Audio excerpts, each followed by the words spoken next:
Hi, welcome to Black Money Matters. We are on location today, Jamaica, and we are here right across from Joy Tabernacle on Chevrolet in Dayton. And you can see we're at Civic Park Centennial Seville Pavilion. Let me get that right, Pavilion. And we're just really excited about today's show. We have a special guest today, and I'm going to hand this over to you so Jamaica can talk about who our special guest is, but we want everybody to know where we are. Make sure you tune in because, as Dr. Weaver said, we have a special guest today. We have Flint's own Tyra Hill here today, here today, here today. She is right over there. She just got to the spot, and we are ready right here at Civic Park Centennial Pavilion on the corner of Dayton and Chevrolet. Make sure you tune in, enjoy the show, and just, be ready to hear some good things on today's episode of Black Money Matters. That's Right. Welcome to another edition of Black Money Matters. And I'm here with my co-host, Jamaica Patrick. Hello. And we're so excited. We're are so excited. Excited. I don't even know if Tyra, do you need an introduction? But we are here with Tyra Hill, our homegirl. We call her the Queen. Yes. Hi, Mary Weaver. My queen, my sweetheart. Hey, queen. How are you? How you doing? I'm good. Good to be home. It's Yes, good, and it's it's good to be have here. you home, and we got great weather for you. Beautiful weather. Is this good? It's great weather And we want it to be outside. We Yes. want it to have something special. in the community. Exactly. Yeah, yeah. And for you too. Well, I'm happy. And for you, too. I'm honored. This is beautiful. You women look beautiful. Thank you, so do you. And the sun is shining. Yes. Yeah. Yes. And you know what? It was interesting because we were having a conversation, Mm-hmm. and I was telling her about the show Mm-hmm. and what Black Money Matters is about. And what is this? Our fourth episode. This is our Jamaica? fourth episode. Our This fourth is. episode. Congratulations. And you Thank know you. what? We have a new first on Black Money Matters. We have two new firsts. What are they? First of all, we're filming in the community for the first time. Yes. We're here at the Civic Park Centennial Pavilion. Yes. And this is the first time that our guest has been a lady. Really? Yes, absolutely. So Fourth I'm the episode. first. You are the first. female. Hey. Yes. And that's what makes First it- location guest and That's first right. female See? guest. Yeah. Yes. See? That's dope. And you know what, Tyra? Yes, ma'am. We wanted to talk to you. Okay, let's talk about and, it. And we want to talk because we've been talking about the importance of economic opportunity. Yes. And empowerment, Mm-hmm. and how it plays out, whether we're talking about healthcare, Mm-hmm. because we know that healthcare outcomes are related to your socioeconomic status. Absolutely. We know it relates to education and the type of education you can receive. Absolutely. We know that it plays in as far as getting loans from banks, Mhm. whether it's for a mortgage or to start a business. Mhm. I mean, we've talked Absolutely. about how We- it cuts across The everything. health implications, the way that we shop, how we spend our money. You know, if you only have $5 and you go to the grocery store, when you're able to get to a grocery store, Mhm. you know, you'll spend it on, you're trying to stretch the buck. So if all you have is a little bit of money, you're buying ramens and other unhealthy things, as opposed to when you have sufficient income and you can really buy food that has a healthier impact for your family. And you know what? And while that's important everywhere, it's really important in a community like Flint. whose Absolutely. Water has been poisoned. Absolutely. And we are still rebounding from that. But Mhm. but when we talk about different opportunities, Mm-hmm. you've done some things. Yes, ma'am. You've done some things. Yeah. And I mean, really, you've made us proud and Thank you. excited. And I Thank mean, you, we've Mary been Weaver. watching you, and you've been a role model. Thank you. I mean, I'm and so honored. don't Thank think it's just for young you. girls, because I have been watching you. Wow. I'm young. gonna cry my lashes but- off today. but you've been doing podcasts. Mhm. You've been successful at podcasts. You've been able to brand yourself. Mhm. And we want to talk about that. How do you do that? I mean, how do you start?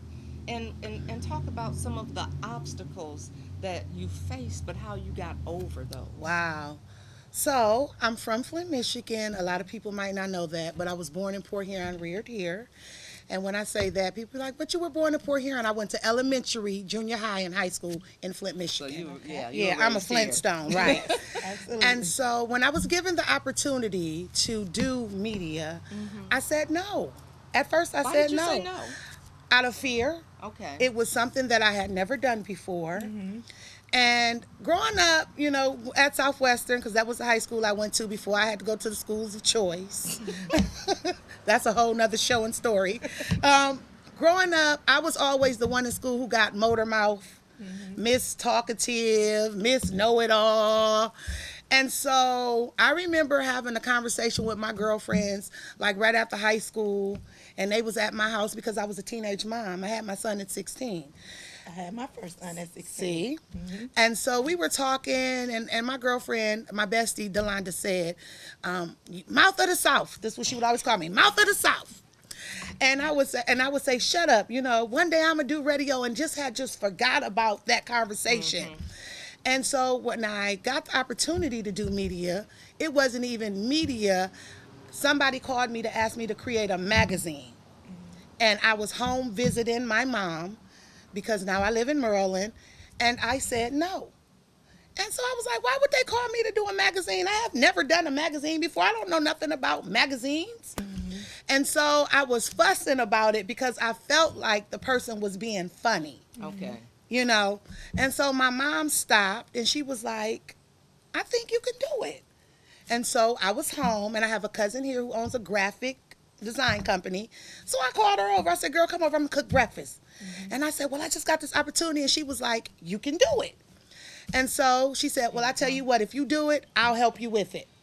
And so I created the magazine and went to Louisiana, because that's where the big reveal was, the Louisiana Shreveport Convention Center. Okay. It was a big deal. And went there and was sitting at table with people that I didn't know. And this guy said to me, who are you? And I was like, Tyra Hill. Like, who are you? We Flint. Right, So who right, are you? right, Who are you? That's who I am. Right, right. And he said, I love your personality. You should do radio.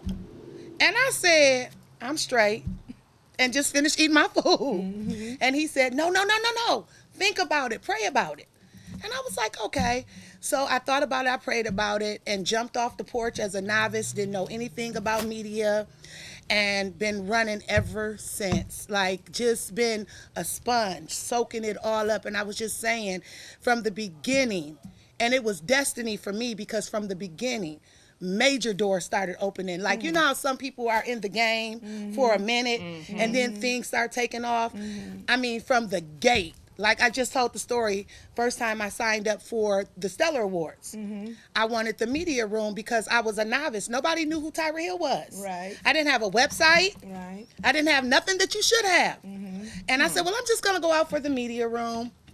And because I know I'm not going to get the red carpet. My heart wanted the red carpet, but I wasn't there yet. That's how I felt. And so they denied me for the media room and put me on the red carpet. And I was like, you mean I get to talk to everybody? And so what I did was I started researching who was all going to be at the Stellar Awards, who was nominated, who had songs out this year, and I just So you started, did your research. yes ma'am, I started researching all of that.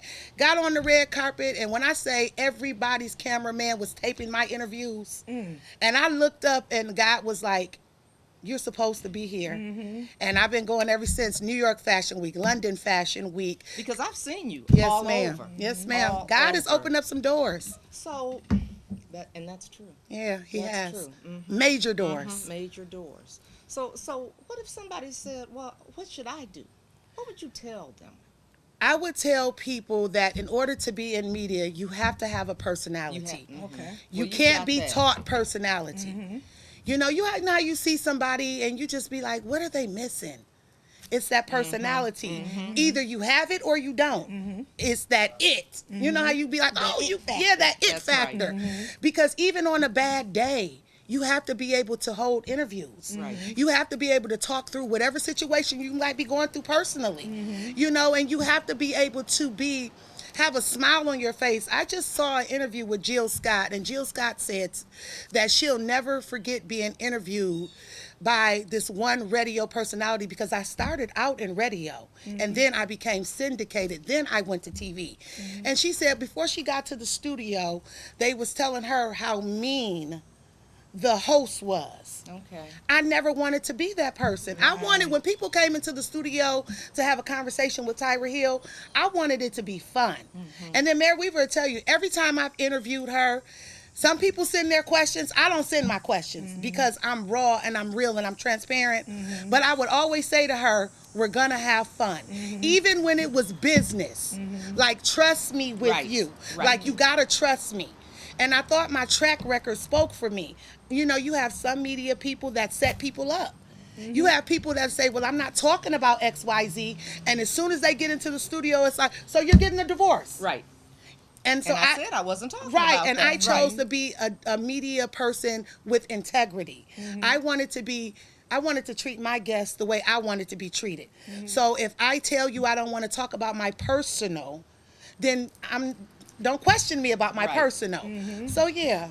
Well, you know what, and it's interesting because I remember one of the first things you told me was, because I didn't know you, and you said that there were some things going on, and you said, I don't think that questions were being asked during interviews. Right. Certain issues weren't being addressed. It was certain questions. And you said, and I decided I do my own. Right. I do my own research. I have questions. I didn't want to ask the questions everybody else was asking. See, you have to stand out. You have to be so into what you're doing and into the story that you're covering or the person, to where you have to do your due diligence and your research. You know, and then so I was going back through articles, reading and watching clips of and seeing the questions that people weren't asking you. It was like they weren't asking you the hard questions. They wanted to attack you. Right. But they didn't want the answers. It's just like they were controlling the narrative. That's what we call it. And I was like, but wait a minute, you can't have this part and not ask this part. So let me come on in and bring it together. And that's what I did. And that's what you did. So I have a question, because we look at, and it goes along with what you're saying. So sometimes I'm reading different articles and reading different media, and just like you said, you're looking and you're seeing that we all want to be mad about this, but when you had the person at the table, you never asked that question. Absolutely. That's what I'm talking about. And so what do you think that there's some kind, like, why do you think some media does that? Like, what can we, if I wanted to do media and I'm watching right now and I wanted to make sure that I'm asking the right questions, like, what can I do not to fall into that pitfall, to give people the opportunity to tell the real story? Because we know with social media, they get a hold of that partial story, and then, you know, it's like the whole world is on fire, but really it's not. It all starts with you as a journalist, as a media person. You have to have that integrity. And a lot of times on social media, what media does is what media has been doing for years. And so you will see things like clickbait. You will read, and a clickbait tell me what that is. A clickbait is, okay, can I use you for example? Go ahead. Okay, because you know, Go ahead. I have to use you for example, since you're right here. A clickbait would be, Mayor Weaver stole money from the city of Flint, or Mayor Weaver mishandled money from the city of Flint. Okay, but once you click on it, you're going to think that you're clicking on a story that's going to uncover how she stole or mishandled this money. But when you click on the story, it says nothing about so people just read that and people piece and what happens is they don't even read the story. Right, they read the headline and they share it. And they share it, but before they share it, they put their own spill up in there, like, y'all see this? I can't believe she stole the money. And so the community has a charge as well, and that's to read. Knowledge is power. Absolutely. Stop just sharing. Think about that when you talk about knowledge is power, and us and really having our own outlets. Because one of the things we talked about is why it's so important we have WFLT and we have WFLT and we have the Courier. And we have the Courier. That's what we have. That's what we have. And so why it's so important to, share those media outlets. And we talked about having, Essence magazine, and how we used to have Ebony and we used to have Jet. But, it's interesting that you're bringing that up, because we interviewed Dr. Bill Picard last week, also from Flint. And one of the things he talked about was the importance of media. And he bought 5 black newspapers. And he just gave some history about, because people are saying, well, people don't read newspapers. Well, some people read newspapers, and he just talked about how that was how we got our information. And some of these black newspapers that he bought, it was because when things were going on against us, which they're still going on, but he talked about, if they took it to the post office, it would get thrown away. Absolutely. And so they made sure when they were going south, they took them to Nashville. They took it to places in Arkansas and Georgia to make sure those papers got there to inform the community, educate the community. And so as a result, he said, okay, this is what I'm going to do. And he kept them going. And so when you were talking about it, it reminded me of just that conversation. We need just those had. representations within the African American community, even with, the major magazines, the Jets, the Ebony, they got a lot of stuff going on behind the scenes. Right. You know what I'm saying? And so I read the newspaper. And I'm like in my 40s. I sat in my rocking chair on my front porch and I read the newspaper. And here's the reason why. We are living in a digital time, but it is extremely important that we support our media outlets. Right. Because Exactly. if they're not online, that's how businesses go out of business. We have to purchase those newspapers and support them. That's how Big Mama and our parents knew what was going on, Right, because they exactly. read And the they newspaper. read the newspaper. And it is bad when the only place, I know if I go to you, you've done some research, you're going to give an accurate story. But Thank there you, are Mary so Lou. many people and so much misinformation on social media. And so you've become one of those trusted sources. Absolutely. Thank I was going you. to say, because I follow you. Thank and, you. And when I see you, I'm like, because I know you're going to give it to us real and raw. And what happened. You've done your homework. And I know, because I've watched you, I've watched that. I've known information. And I've seen misinformation in the community, and then I watched you do the interview, and I've seen how you brought out the information. And I think that's important. It's important to our community. And as we're talking about, Black Money Matters, it's important that we have that black media matters. And let me say this to you. I was actually on my way to Atlanta because every year, and since you guys are media now, I'm going to have to help y'all so y'all can be with me. Yes, get us together. This year, I was going to Black Media Honors. Okay. We have a Black Media Honors event, and where we honor Black media. Okay. And it's so many, but the world we don't doesn't even know. Right. We don't even know. Right. And so it was going to be this year in Atlanta, but because of the Right. pandemic, everything got canceled. But it's called Black Media Honors. Okay. And so that's I'll jot that yes, down. jot that down. Everybody is there. And I have to shout out one of my sheroes in media. I am an April Ryan's fan. Okay. And I don't know if it's because she Baltimore or not, but I love April Ryan's because she is the representation as a White House correspondent that looks like me. So when she was going through the drama of them telling her, she's rolling her eyes and she's twisting her neck, and I would watch her and I never got that from her. But for some reason, when they see us, it's a difference on how they portray us. They want to always portray us as angry. Well, I'm not the angry Black girl. But I'm going to give it to you straight up with no chaser. Right. You know what I'm Right. saying? So I love me some April Ryan. She's just dope. I love to watch her in action.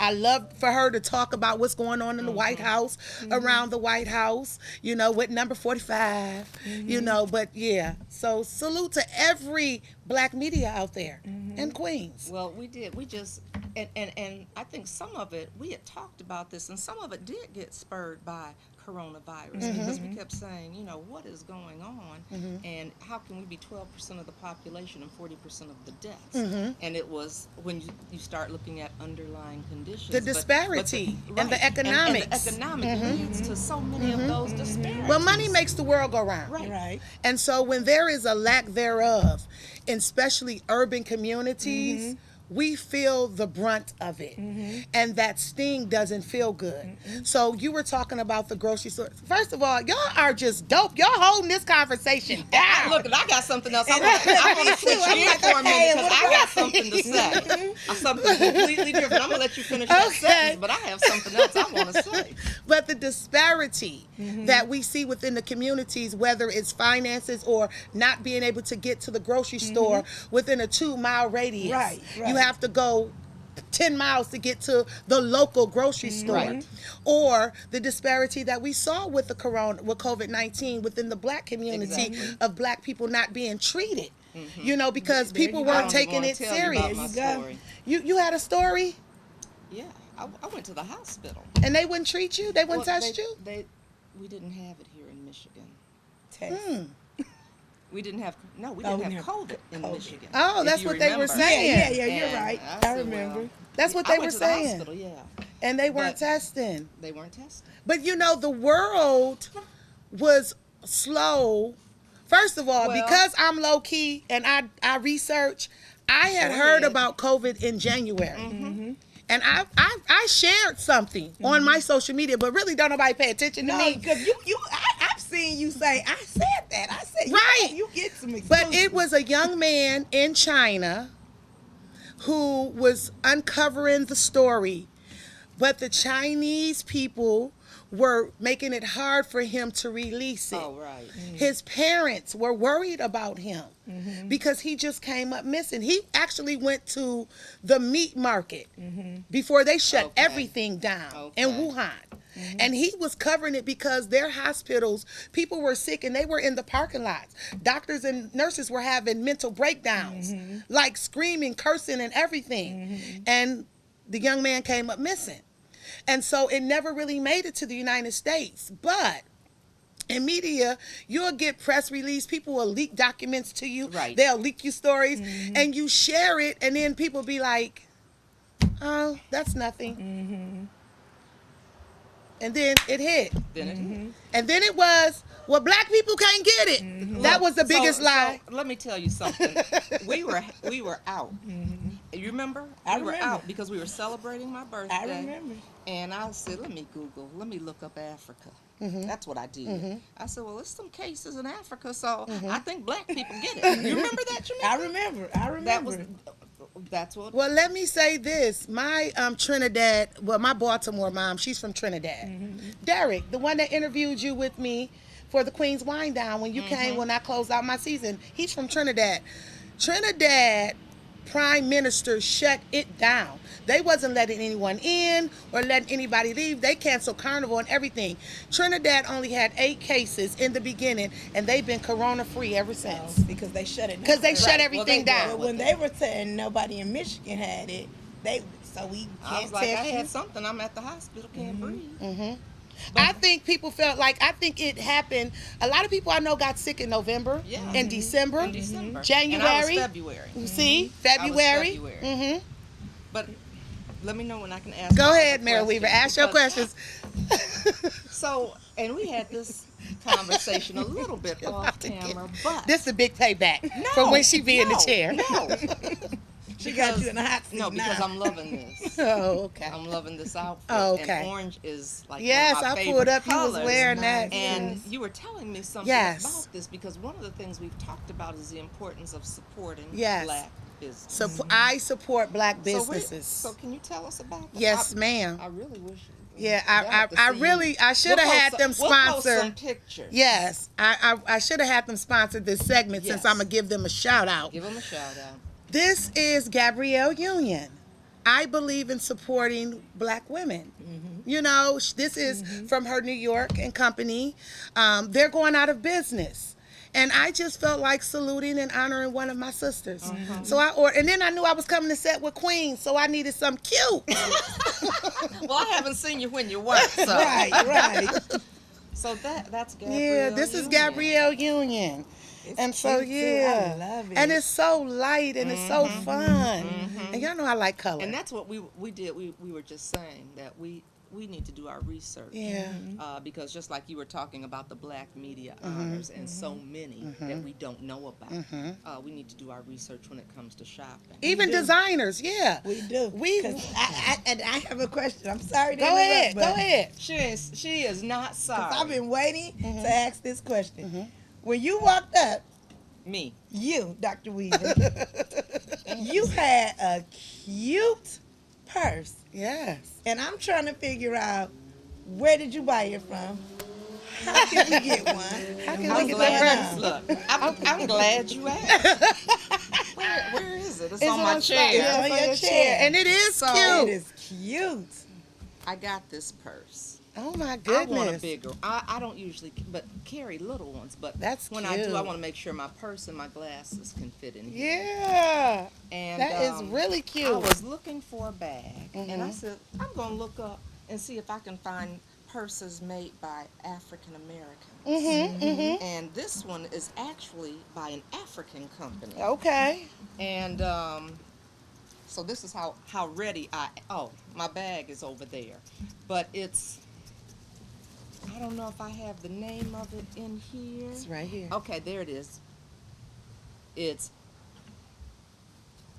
Zashadu. How do you say that? Zashadu? Zashadu. That's how we're gonna Zashadu. say it. Yes. Zashadu. But it's an African company, and they make different purses and accessories. And you know what? And I told Jamaica, I said, it felt so good making that purchase. Absolutely. I have another one coming. But anyway, it felt so good to make that purchase from a Black company. It does feel good. because Whenever we make these things too. we've been making Right, these things. exactly. I mean, we've been making things for a long time, but we just don't get the credit for them. Right. I tell people all the time, I love clothes. I have like 3 closets, maybe 4. However, I am not the chick that's going to spend all of my money on Gucci. I'm not gonna, and now I have some Gucci things. Right. You know, Louis, I have some Louis things. But I'm all about, a lot of clothes that I wear is by True Diva Designs. Veronica Limscombe, she's a Black designer from Philly. She's dressed me a lot for the red carpet. As a matter of fact, I just did a magazine. One of the dresses that I wore in the magazine shoot, it was from her. It's a lot of There's a African American designers. Right. And then if you do want to support like the Gucci thing, go to MCM. You have Miss Misa Hilton. You get what I'm saying? You have Dapper Dan. You get what I'm saying? It's a lot of African American designers out here that's getting it. Even at London Fashion Week, there is a designer by the name of Mary Martin out of London. And she designs ball gowns. And let me tell you what's so unique about her gowns. Her gowns have pictures of Black queens up under them. So when you walk, and there's always a silhouette, you're going to see the Black queens. She does African Fashion Week, but she's from London. Okay. So when I go to London Fashion Week, I meet a lot of dope Black designers. Right. And that's what we have to say, I'm going to research. Right. It. I'm going to find Right. some. And that was, I said, I want a purse. And then I said, wait a minute. And that was what I started doing. And so it did. It just Because made Black me money happy. matters. That's cute. You Black said it. money We've been matters. talking about that. We are the biggest consumers. We are so creative. So if you think about it, we buy and we create. Buy from each other and build wealth in our own community. We got to learn how to circulate our money like the Jewish Absolutely. community. Right, and that's what Right. we talked about. That was what we talked about Right. last And it's week. hard to circulate it when you have, and trust me, I grew up in Flint. So when I'm about to say, I feel like I can say, there are really no African American stores Right. They're owned by Arabs, and I have nothing against the Arabs, but it's hard to have our money circulate in our community when we're not store owners. You get what I'm saying? See, when we put our money into the Arab stores, it circulates in their communities, not really our communities. And that was the conversation that we had with Bill Picard last week. And why doesn't it turn over? Because I think Jamaica shared some statistics as far as it turns over Zero to one time. And Our dollar turnover turns over 0 to 1 time compared to the Jewish. And he compared talked to about 20 times in other communities. Well, and we even talked about when St. John Street was here, and he was saying that there were times when it turned over 30 times in our community. And we've gotten away from that. And even just like you were talking about, you do shop other places. But one of the conversations we had was buy some stock. Oh, I've been on Buy that. some stock. So if you So if want I'm going Louis, to get that, you know, at least I'm helping to pay myself something. That's funny because when I put posts up like I'm making money in my sleep, it's literally because I own a gang of stock. Right. You know, I mean, And that's what we have to be about. You know, that's what I had my daughters do that. I said, we're stuffed. It's a good time to buy. It's a good time to buy. And so I had them, I said, you all buy some stock. Absolutely. You know. And here's the thing. When I first started buying stock, I think it's the fear of losing money. That's why you only buy a few shares until you get comfortable. But you always do anything in life. You do your due diligence and you research. Research these companies. You know, I even have stock with some companies that ain't even said Black Lives Matter yet. But that's all right. You know what I'm saying? Because it's going to be a day where I can buy enough shares to sit at that table. Absolutely. You get what I'm saying? So, but you have to have a plan, not only with stock, Mayor Weaver. I just did a challenge. I don't know if y'all saw it on Facebook, where I asked all parents and grandparents to save $5 a week for their children or grandchildren. And so when I say that I buy stock, I say I make money in my sleep. Really, my grandchildren are making money in their sleep because it's for them. I need for my grandsons, because I have 3, to be financially free. And what I mean by that, I don't want them to have to pay for a life insurance policy every month. Right. Because I want them to be wealthy. I want their money to work for them. And that means I have to teach them things that my mother didn't teach me. And my mother taught us to the best of her ability because she worked for Michigan National Bank for years before she went to Job Corps. But she did not teach us some of the fundamental things around money. And that's what we have to get to. We have to. That's what we have But to you get cannot teach people how to be good stewards over their money when there is a mental breakdown within the community. And the reason why there is a mental breakdown in the community is because African Americans have suffered so much trauma. And so how do you expect for people who have been traumatized day after day, sometimes generational trauma, to be good stewards over money? Some of them have been in generational poverty. And you know what? But that was really why we said this is a conversation. It is a conversation that needs to be had. Absolutely. And so I hear people say they buy stock, but how do I buy stock? Where do I go? What do I do? You know, those things, because like you said, people aren't always taught that. And so you know, those conversations so that we can like break it down to the basics. So we're talking to billionaires like we did last week, and then we plan on bringing some people in who can just say, okay, this is where you go, and this absolutely is what you do. right.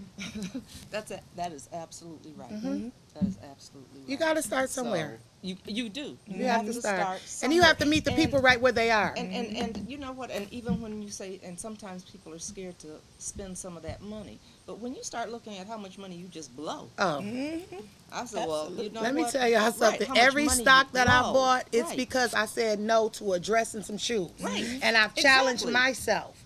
And when I say that, I And that's mean what I told Zoom, Facebook, Southwest. I own probably about 12 different stocks. But that's because I had to stop myself from saying, girl, you don't need them shoes. Right. You don't need that dress. You can go out and buy a new car if you want to. But girl, come on, make your money work for you. Exactly. Because we are not good stewards over our money. As African Americans, some of us have arrived, Right. but some of us have, haven't. Right. And I just think we have, I mean, this is an opportunity and an obligation Absolutely. to educate each other and talk about this. Absolutely. Because at the end of the day, some of the things that get put in place, they don't contribute to the bottom line as far as economic empowerment. Right. The bottom line matters. Right. The bottom line matters. Bottom line absolutely Like that matters. bottom line number, that overhead number, Right. and that bottom line number, those are the numbers that matters. Those are the numbers And that so you matter. can't keep spending more money than what you're bringing in. And that's what I be trying to tell the young people. Like, yo, So they're and they're listening to you. and they are like, So- yo, stop. And that was why we wanted you to be part of this conversation. Oh. Really. I, Really. I need for them to be more responsible. You know, if you're bringing in $600 a week, that $600 a week is not for you to go out and blow. I need for you to save at least 30% of that $600 for your savings account. You get what I'm saying? And then stop saying, oh, I don't have enough money to pay my bills. God has given you all that you need. You're just not being a good steward over it. and we so Right. And and stop the payday loan thing. Stop it. They're set there to keep you in debt. Don't go to the payday loan people, honey. Would you say don't do it? Don't do it because they're going to keep you in debt. Right. And so what we're preaching is financial freedom. I need for my people to be free. And see, because when we free, we can move how we want to move. can move how we See, wanna that's why move. they was able to do Nick Cannon. And then you asked me a question. What? How did I get started? I've been independent. I could have signed with so Right. many major networks. So why did you stay independent? I stayed independent because I didn't want anybody telling me how to move. Okay. And so I finance everything. Okay. When you see me places, nobody sends me. I send myself. That's my investment into the community. Now I'm just now starting to make money. You get what I'm saying? Right. But for 5 years, Uh-huh. I wasn't making any money. You were just doing I it. was just doing it, and it was my way of giving back to the But you community. know what? People have always said it takes 5 years Yeah. to get established Yeah. that way. And when you've made it 5 years, you're doing something. But wasn't nobody right. checking I for think me. That's important though, because you talked about, don't go out and spend. You have 600, don't spend 600. ahead, You keep have talking. this, don't spend that. Yeah. But it's important to understand the 5-year thing, and the reason it's important is because we need to understand to be patient. Right. So if this is You're where not I'm gonna trying get to rich be, I may overnight. not be here tomorrow. Right. But if I'm patient, if I'm diligent, then I can get there, and what I'll reap in the end will be far greater. Absolutely, and you have to be patient because it teaches you. Patience teaches you the game, especially the industry. The entertainment industry is so cutthroat. And you asked me about some of the things that I went through, so we're going to get to that as soon as I finish. See, I remember everything. I remember. We talked yesterday. We talked. We and talked. so one of the things that made me stay independent was Michael Baisden. Okay. When I first got into media, Michael Baisden was losing his show. They fired him. And he couldn't use his name. And so I was looking like, nobody ain't going to tell me I can't use my Right. name. That's Right. like You get what I'm saying? Right, that's my like name. Prince, Right. when Right. He couldn't use When he went to the Right, artist. right, Now- But I exactly. understood then. Artist, Right. Also known But now as. we're looking at Nick Cannon. And so all of the work that Nick Cannon has put in with the network and wilding out, for him not to even own that now, for them to snatch it from him. Like, that's his baby. Can you Right. imagine giving birth to a baby and somebody just snatch your baby Right. out your arms? Exactly. And so I look at all of those things, but I love people like Diddy. I love Jay-Z when it comes to the industry and black media, because Diddy said, just come to Revolt TV. See, Revolt TV is owned by black people. You get what I'm saying? People want to say BET. BET is not owned by black people. They're Viacom, which sets up under the other major networks. Okay, so that's how Nick was able to get fired. But when we're independent, Right. Tyra Hill can say whatever she want to say and not be scared that somebody gonna take her check. All right. So it's important for us to be independent. No, we may not get invited to everything. Yes, it's harder to get through the doors. No, you might not be invited to the table, but chop down a tree and build your own table. All right. You get what We I'm just saying? talking about And that. so for me, I love my independence because I get to say what everybody else don't say. And I sleep And good ask at night questions and ask the that hard somebody questions. told another reporter not to ask. Right. Because somebody trying to spin the narrative. Absolutely. Absolutely. Well, all right. I like hearing Yeah, that. I yeah. do. So I do. some of the hard things that I've experienced, that And was the question. sometimes that means waiting for the financial, Absolutely. and we have to be ready to wait. I've probably invested over $100,000 into my company and ain't even seen that yet. But I know it's coming. Why? Because I put in the work. I sow seeds. See, you have to be Right. able to sow Right. into the community. There have been times where people have wanted me that didn't have a budget. And I'll be like, you know what? If it's for the community, I'm rocking. I've paid my own way. I've paid to stay in the hotel. I've paid to eat. I've paid for my own rental car. But now God has put me in a position to where those rewards are coming. See, he got to see So if he can pays trust off. you. Right. Yeah.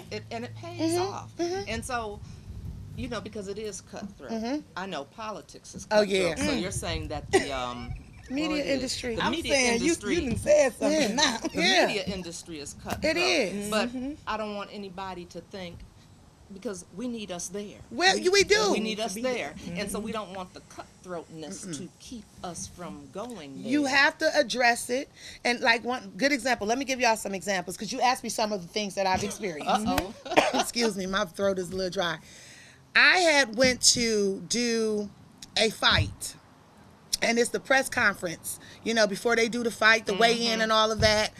And once again, I'm interviewing everybody, and everybody's taping my interview. This is why I don't let nobody tape my interviews no more. See, it's things you're going to learn. I look up on Instagram, and all of my interviews are there, but my name is nowhere. Wow. And so I politely went up under the post and said, you have no right to use my property. Right. And not mention me. If you were going to use my property, you Say my at name, the say Tyra my Hill name. show. Right. Like, who does that? Right. But it's people within the community, the media community, that does not know protocol. See, there is always protocol in anything that you do. And so the other one was, I've taken a business partner to a meeting because a production company wanted to do a show with me. I've taken a business partner, my publicist. I took my son. We sat at the table, and my business partner took my ideal and ran with it. It was a $30,000, and ran with it. Wow. It took my intellectual property. Wow. And so it's just things. I've had a makeup artist. I'm not gonna say she from here. I'm just saying. That I've taken places, and people will get on social media because of a choice that they made and just dog you. I've been called a fake Oprah, fake Beyonce, but I wasn't mad about that. Because they the two of the best to ever do it. You get what I'm saying? So I was like, If thank I am gonna you. be. Right. Thank you. Thank you. So, but it's just things that you will learn. And so one of the things that I've learned so much, but one of the things is to travel light.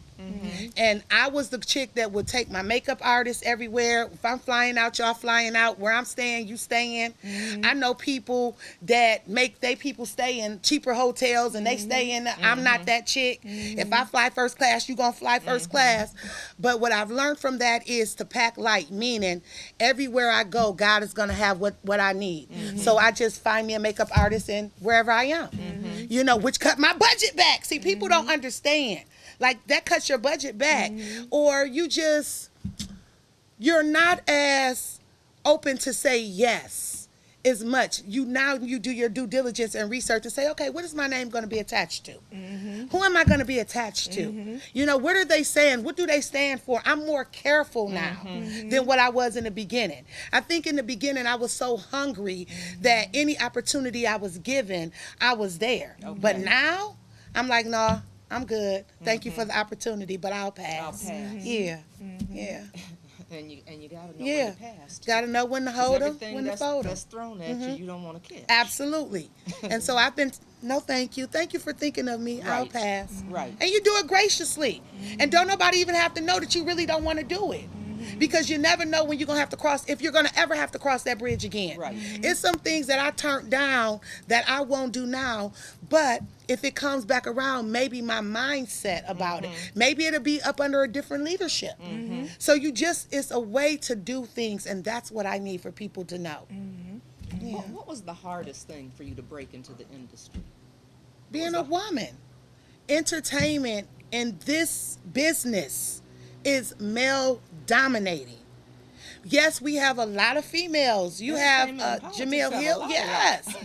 yes. A lot in The common. men, A lot. and then men automatically assume that you kind of got to sleep your way to the top, and so or if Mr. Hill would go with me, they would think that he was right, and I was that would his happen assistant. to me a lot. Was That would it? happen to me a lot when You'd be like, when I would be with my chief of staff. Really? And people that didn't know me always thought he was the mayor. And it's like, it's me. Right. Right, Uh, I'm the mayor. Right. Yeah, But they just make those assumptions. right, because a woman isn't supposed to be. So I'll never forget being in a room full of men, major media moguls, and I'm just sitting there, and they was like, "Oh, you're assistant." And so when it came around for me to talk and I opened up my mouth and everybody was like, "Oh, she a boss. And I'm like, yeah, from Flint. Right. You know what I'm saying? Fly Right. City, Flint Town. But it's just that presence of not wanting people to take you serious. Right. They don't really take us serious as women. For one, they say we're emotional. Right. Oh, they're just emotional. Oh, you can't say certain things to them, or they would try you. Sweetheart, yeah, honey. And so I would have to be like, I'm not your sweetheart, I'm not your baby, and I'm not your honey. Don't play with me. You can call me Tyra or Mrs. Hill. You get what I'm saying? But after they got, now it's sis. Right. I love you. What can I do? And so you have to earn that respect. You have to work that much harder to earn that respect. Well, can we go back, tying right into what you're saying, but just going back a little bit. You talked about, they were saying she was twisting her neck and rolling her eyes. So a lot of times, we're sitting at these tables and we're having these conversations with people. The first time we voice our opinion, we're angry. We're twisting our necks. And how does that play out in your world, in the entertainment industry? Do you feel like they wait for you to twist your neck? You know what I mean? They poke me always to get a reaction up out of me. They do. Y'all see it in social media. Yes. They are, because the old me, I've caused so much havoc in these streets. I would tear these streets up. You get what I'm saying? Yeah. And so sometimes I feel like they poke me to try to get a reaction up out of me. Every once in a while I come out. Because I got to remind them. Every once in a while. But for the most part, I ignore it. And I ignore it because let me tell y'all why. People are always watching you. Right. Even when you don't know it. Like, and I'm going to go back. So when I talked about the makeup artist incident and I got attacked on social media, I was about to let her have it. Right? And God said, hold your peace. And when I tell y'all I was wrestling with God, like, what? I mean, going back and forth, right? Going back. I mean, literally, like tears streaming down my eyes because I was that angry. I actually was about to come in. I called Mayor Weaver. I said, I'm about to sneak into Flint. I'm gonna need a courtesy card. I did. I called her. I said, I'm gonna need one of your courtesy cards. I'm about to sneak into Flint. And she said, Tyra, don't do it, because I was just that good to the makeup artist. But God told me to hold my peace. Let me tell y'all, the next day, I lied to you not, I was in the restaurant because I was so sad about what went on, because it hurt me because I treated her like a sister. And my husband said, let me take you out to eat. And we went to eat, and I just busted out crying at the table. Because you can do anything to me but betray me. Loyalty means everything to me. We talk about that all the time. Yes, we do. And I was sitting at the table crying, and the waitress came up, and she started crying, I guess because I was crying. And I looked up at her, I said, well, what's wrong with you? I can laugh about it now. And what she was going through was so much serious than what I was going through. Let me just be quiet. I sucked my tears up, and I listened to the baby. And I listened to her, and God used me to encourage her and to minister to her. And she walked away. She said, I'm going to go get you something to drink. I'll be right back. And I picked up my phone and looked at my email, and it was the National Congress of Black Women wanting to honor me in D.C. And had I would have responded and put that on my social media, Had you cut up. and the National Congress of Black Women was our honoring this little black girl who grew up in the Evergreen Beach Seas, then came to the North Side, who went to the schools of choice, who got pregnant at 16. They want to honor me, who dropped out of high school, who barely got a GED not because she wasn't smart, but because she loved the streets. So it was a wake-up moment for me to say, people are always watching you. Always. Watch how you respond. You get what I'm saying? And you got to have a chair, whether it's your people, your bestie, your husband, somebody that you could just set everything on. Whatever's weighing you down. Because you can't be vulnerable with everybody. Right. Because then they use They'll it against you. you. That's but true. you just said something about, they wanted to honor you. Yeah. So what are some of the things that have just, made you feel so good? What are some of the success stories that you could share? The Forever Flint Award. Okay. I'm going to cry. That was, out of all of the awards that I've ever gotten, the Forever Flint Award was my favorite. Because this is home. Right. And so it's okay for other people to honor you all over this world. But when home honors you, it's something about when home honors you. Like when Ebony Gibson and her team, and what was it? It was the Black businesses. When they honored me and gave me the Forever Flint Award, it was just like, wow. Like I felt like I had arrived and I had walked in London Fashion Week and everything. But when I got that Forever Flint Award, the National Congress of Black Women, oh my God. I felt like, and I got some tears in my eyes, I felt like the ancestors were proud of me, especially my grandmother, my big mama. She had a second grade education. She couldn't read or write. Her signature was an X. 9 children. She fled the South at an early age, and life was hard for her. Right. And one of the Langston Hughes, mother to son, life for me ain't been no crystal stairs, that type of hard. And so I felt like the ancestors were proud of me because I had made so many dumb decisions growing up. I have been in so much trouble, you know what I'm saying? From being pregnant to marrying a drug kingpin to just so many bad decisions. I just felt like, wow, God, you sure you want to use me? But Marvin Sapp said it. He sees the best in you, and he pulls it out. And that's what we want.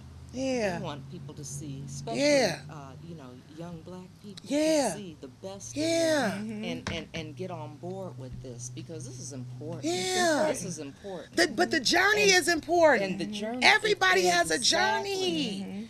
I wouldn't trade nothing or change nothing in my journey. Well, you know what though? Because it makes you who you are. Absolutely. Today, those things happen for a reason, because they do. They shape you. They shape you. And I'm just so excited that you can really. Right. Thank you. We're so happy. I love y'all. I love y'all. Yes. Life changing stuff. Right. Yeah. And futures. one of the things we wanted too, because aren't we gonna do behind the scenes? We are gonna do behind the scenes. I am so excited about this.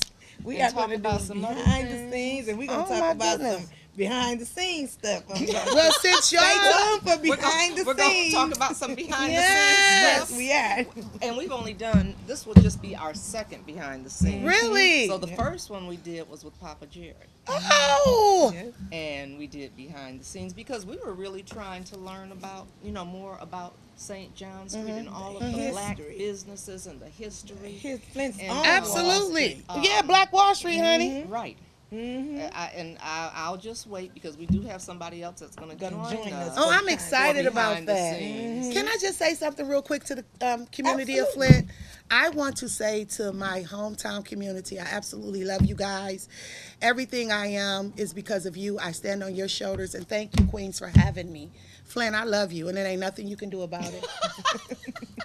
And we love you. We've been so excited to have you. Oh, I'm so We've been excited talking to be about here. this, and Yes. We've been talking about it, and I know we're going to have you other times. Oh, yeah, I'll be back. Because one of the things we want to do too, and we talked about this, is when things open up, we want to come there. Come on. Yes. And I wanted to talk to you guys too, because as much as I love being in front of the camera, I love being behind the camera. So I want to be one of y'all executive producers.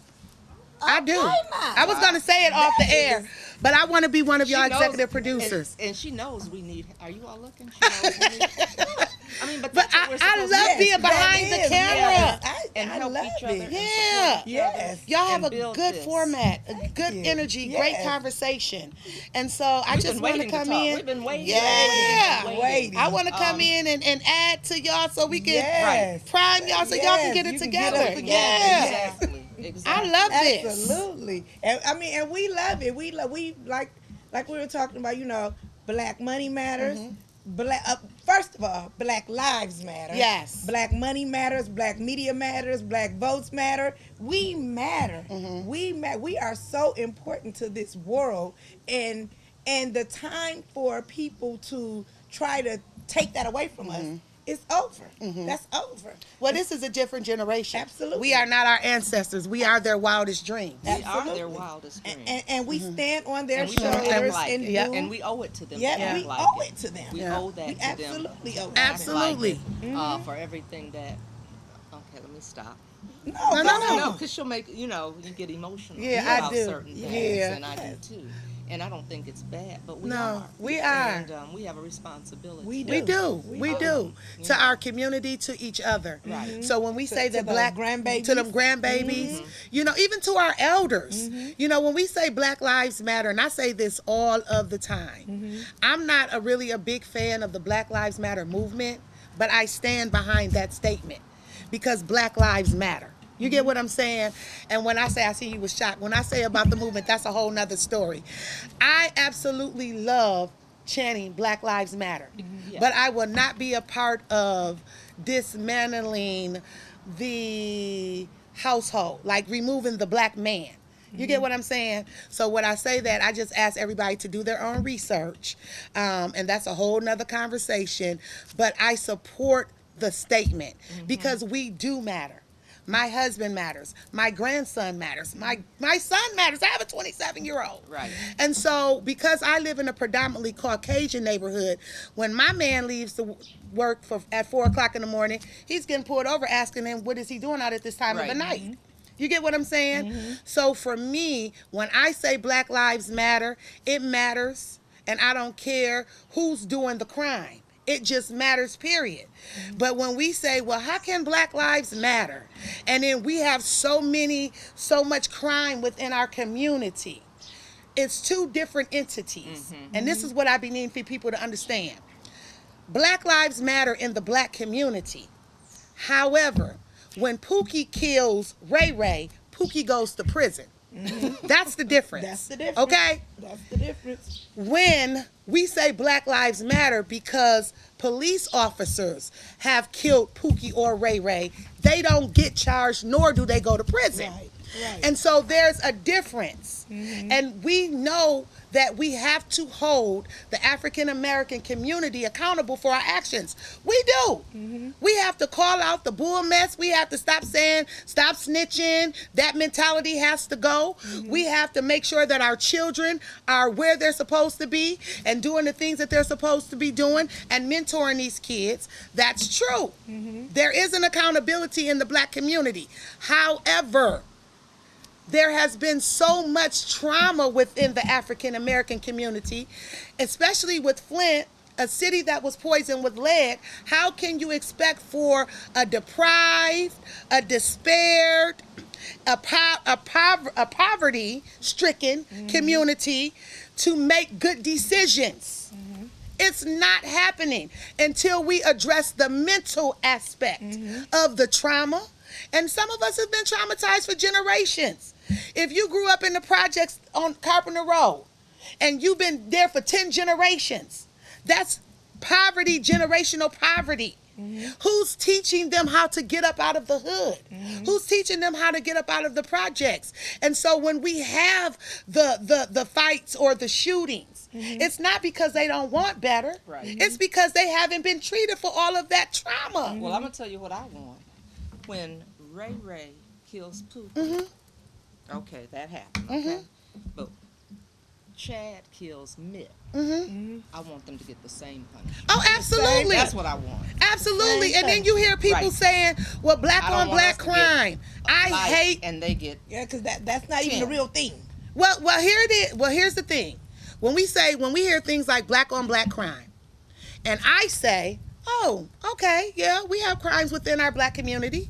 But the way y'all celebrate the Godfather 1, 2, and 3, the Italians have crime within their You communities. know what? Somebody just sent me an article, and it was in Vogue, and it was saying that was a myth. Yeah, And I didn't get to read it. I just got it yesterday, Well, let me tell and I need to read. We know that there are article mob bosses. because- We know right. that there is mob bosses because of Vegas. Oh wow! Yeah, we gotta wrap it We up. gotta wrap this Yeah. up. Tyra. Yes, You ma'am. gotta come back.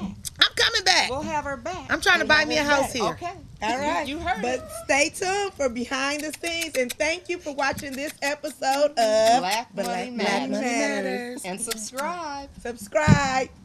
YouTube. Give us a big thumbs up. Click like now.